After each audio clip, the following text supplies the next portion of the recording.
Hi, I'm Dato Tan Chong Jin. I was the ex-commandant of the Royal Malaysia Police College. Today, I would like to share with you all how God has saved me 3 times from death. There's an incident in January 2020. During our free time, we went for scuba diving. And around half an hour into the session, I saw 2 big holes on the shipwreck and my world went spinning and I lost control of myself. Praise God that during that time, I got a very experienced buddy. I didn't realize basically he was pulling me up and he removed my regulator and he removed my mask. And I felt a gush of wind blew into my face and I went back to normal. It's God's hands upon me lah. Because during that time, I did ask the sergeant that will I be able to save myself. He said, no way. He said, Dato, if nobody pull you up, you die. And the second incident was 3rd of March. I was on my way back using the MR2 route. As we passed through a pedestrian crossing, the whole pedestrian crossing just collapsed behind us. And later I found out that a van with 5 person inside didn't survive the crash. And again, I thank God that He has protected me from these incidents. And the 3rd time, there was 2 weeks after that. That time we have not been vaccinated. And on the 17th, I was not feeling well. On the 19th, I went to the government clinic, got tested, and the result came out on the 21st, and it was positive. And I spoke to one Dr. Sufi, who is in charge of that area, that I got diabetic and I got hypertension. Once he heard these comorbidities, he said, oh, no, Dato, you have to go to the hospital. And, on the 22nd, the ambulance came in the evening and I was taken to Sungai Buloh Hospital. Actually, it was not a shock.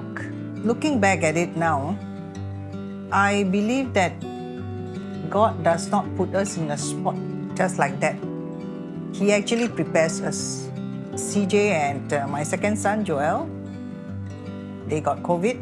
These two are highly exposed. And it was a build-up. We didn't think that it would get so bad. Until when I got a call at 2 a.m. in the morning from Sungai Buloh to say that CJ had to be admitted into the ICU. During that time, was I alone with the children, with my thoughts? I would say no. Actually, the church, the elders, and the people were praying for us. And that alone tells me that God does not leave us alone, nor abandon us. When He allows us to walk through this difficult time, He sends help in all kinds of ways, all kinds of forms.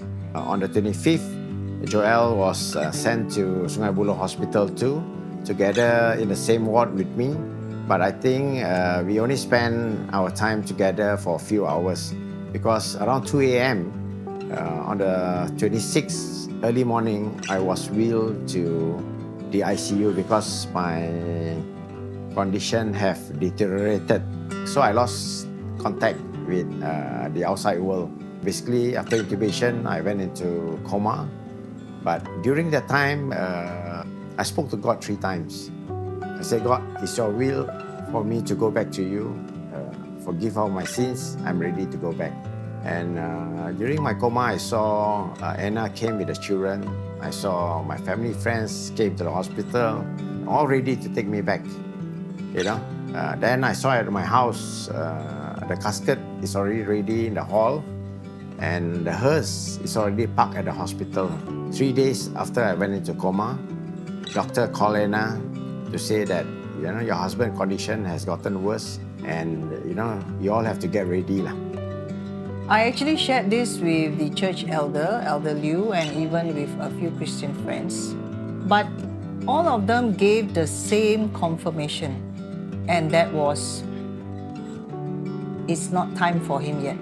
And that gave me comfort, that gave me some respite, even though we were worried. But at the very end, during this time, I begin to ask myself whether the faith that I have and I profess, is it real? And looking back, I learned that during storms, don't try so hard to get out of the storm. Just sit and be quiet and wait upon the Lord, and the storm will pass.